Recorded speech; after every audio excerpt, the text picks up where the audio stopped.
শুরুতে রব্বে কারীমের দরবারে আমরা শুকরিয়া আদায় করছি যে আল্লাহ রব্বুল আলামিন আমাদেরকে সপ্তাহের শ্রেষ্ঠ দিন সৈয়দুল আইয়াম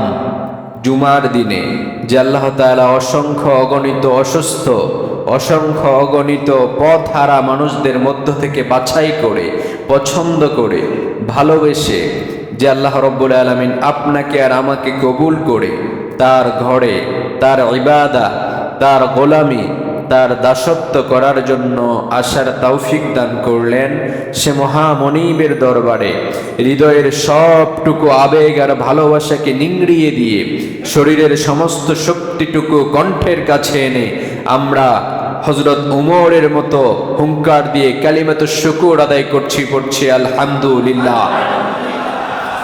দরুদ এবং সালাম প্রেরণ করছি মানবতার শ্রেষ্ঠ বন্ধু সেই মহামানব, যেই মহানেতার চেহারা মোবারকে মশা এবং মাছি বসাকে আল্লাহ তাআলা হারাম করেছিলেন, সেই বিশ্ব নেতা শুধুমাত্র দিন প্রতিষ্ঠার জন্য সেই মশা বসা হারাম চেহারা থেকে রক্ত ছড়িয়েছেন, যার আদর্শ যার পথ চলা বাস্তবায়নে আমাদের লক্ষ্য,